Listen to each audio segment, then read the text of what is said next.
নমস্কাৰ, আপোনালোক সকলোকে মোৰ ইউটিউব চেনেল আছাম এক্সাম কৰ্ণাৰলৈ স্বাগতম জনাইছোঁ।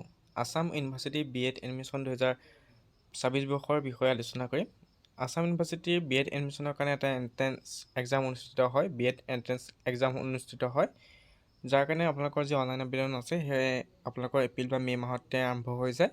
গতিকে আজি আপোনালোকক মই ইনফৰ্মেশ্যনখিনি জনাম, লগতে চিলেবাছখনো যোৱা বছৰ যি চিলেবাছ আছিলে সেইখনো জনাই দিম, যাতে আপোনালোকে আছাম ইউনিভাৰ্চিটিৰ যি বি এডমিশ্যন আছে তাৰ কাৰণে প্ৰিপেৰেশ্যন চলাব পাৰে।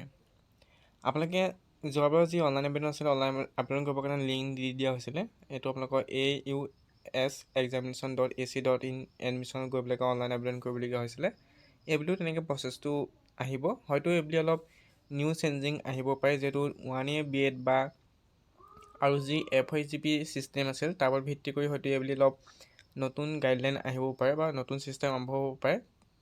বহুতে কৈছে যে 1 year B.Ed আৰম্ভ হ'ব, কিন্তু 1 year B.Ed সেইসকল ছাত্ৰ ছাত্ৰীয়ে কৰিব পাৰিব যিসকলে 4 বছৰীয়া ডিগ্ৰী কমপ্লিট কৰিব। অৰ্থাৎ 4 বছৰীয়া ডিগ্ৰী কমপ্লিট কৰা ছাত্ৰ ছাত্ৰী অহা বছৰহে পাছ আউট হ'ব, এই বছৰ নহয়। গতিকে অহা বছৰৰ পৰাহে 1 year B.Edটো আমাৰ অসমত এপ্লিকেবল হ'ব। বাকী বেলেগ ৰাজ্যত হয়তো আৰম্ভ হৈ গৈছে, কিন্তু অসমত অহা বছৰৰ পৰা আৰম্ভ হ'ব, কিয়নো FYGP 4 বছৰীয়া যি প্ৰথম বেটছৰ ষ্টুডেণ্ট আছিলে, প্ৰথম বেটছৰ ষ্টুডেণ্ট সেই অহা বছৰ তেওঁলোকে কমপ্লিট কৰিব।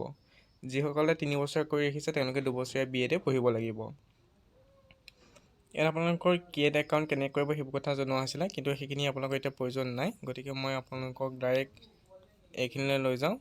ইয়াত আপোনালোকৰ যোৱাবাৰ কৈছিলে যেন আপোনালোকে যেতিয়া অনলাইন আবেদন কৰিব তেতিয়া তাত আপোনালোকে 5খন মেক্সিমাম কলেজ চুজ কৰিব পাৰিব। অৰ্থাৎ আছাম ইউনিভাৰ্চিটিৰ আণ্ডাৰত থকা যিবোৰ B.Ed কলেজ আছে সেই B.Ed কলেজবোৰত পঢ়িবৰ কাৰণে আপোনালোকে সৰ্বাধিক 5খন কলেজ চুজ কৰিব পাৰিব।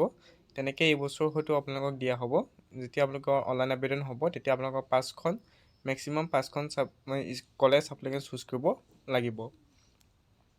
তাৰপিছত কৈছিলে যে কিবা যদি ভুল হয় তেতিয়া আপোনালোকে যিখন প্ৰিফাৰেঞ্চ কলেজ ফাৰ্ষ্ট হিচাপে দিব, অৰ্থাৎ প্ৰথম যিখনক আপোনালোকে প্ৰিফাৰেঞ্চ দিব সেইখন কলেজত গৈ আপোনালোকে যি ভুল হ'ব সেই ভুলৰ কাৰণে শুধৰণি কৰিবৰ কাৰণে তাত আপোনালোকে যি এপ্লিকেশ্যন আছে সেই এপ্লিকেশ্যন ছাবমিট কৰিবগৈ লাগিব।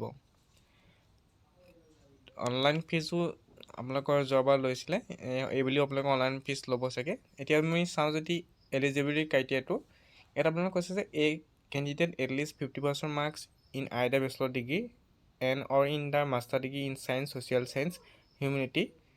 গতিকে যিসকল ছাত্ৰ ছাত্ৰী বেচেলৰ ডিগ্ৰী কমপ্লিট কৰিব বা মাষ্টাৰ ডিগ্ৰী কমপ্লিট কৰিব তেওঁলোকৰ 50% মাৰ্কছ থাকিব লাগিব।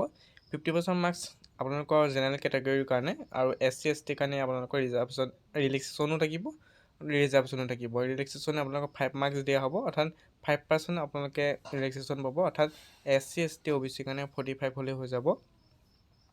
গতিকে আপোনালোকৰ গ্ৰেজুৱেশ্যনত 50% থাকিলে হ'ব জেনেৰেলৰ কাৰণে, আৰু SC ST OBC কাৰণে 45।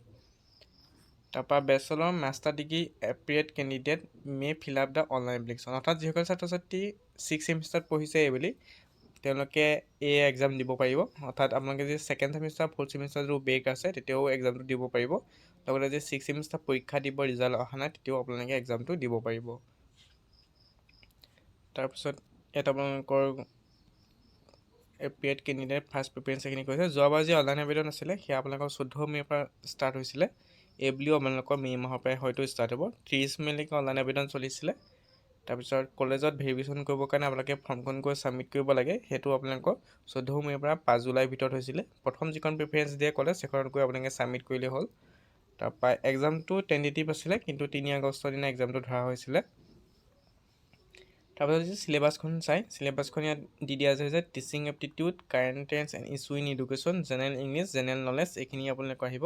তাৰপিছত নোট কৈছে যে 60% আপোনালোকৰ 1 আৰু 2 পৰা ধৰা হ'ব, অৰ্থাৎ ধৰি লওক কুৱেশ্যন পেপাৰখন 100 মাৰ্কছৰ হ'লে 60 মাৰ্কছ আপোনাৰ A আৰু B পৰাই আহিব, আৰু 40% 3 আৰু 4 পৰা আহিব। অৰ্থাৎ জেনেৰেল ইংলিছ আৰু জেনেৰেল নলেজৰ পৰা 40% আহিব। যিমান মাৰ্কছ থাকে তাৰ 40% থাকিব C আৰু D, আৰু 60% থাকিব A B টিচিং এপ্টিটিউড আছে, current and issue in education, আৰু আপোনালোকৰ যিবোৰ টপিক আছে টপিকবোৰ আপোনালোকক বহলাই দি দিয়া হৈছে। গতিকে আপোনালোকে এই যিখন চিলেবাছ আছে এইখন আপোনালোকে লৈ ল'ব পাৰে বা এইবছৰো দিব। গতিকে এতিয়াৰ পৰা আপোনালোকে এইখন চাই প্ৰিপেৰেশ্যন চলাব পাৰে, এইখন চিলেবাছ চাই আপোনালোকে প্ৰিপেৰেশ্যন চলাব পাৰিব। গতিকে এইখিনি আপোনালোকৰ যিখিনি জেনেৰেল ইনফৰ্মেশ্যন আছিলে সেইখিনি কথা মই আপোনালোকক জনাই দিলোঁ। গতিকে আপোনালোকৰ এইখিনিয়ে প্ৰয়োজন এতিয়া সদ্যহতে। যেতিয়া নটিফিকেশ্যন আউট হ'ব তেতিয়া মই আপোনালোকক যিখিনি নিউ চেঞ্জিং আহে বা কিবা যদি নতুন তথ্য আহে তেতিয়া মই আপোনালোকক ভিডিঅ'ৰ যোগেদি জনাই দিম। Thank U.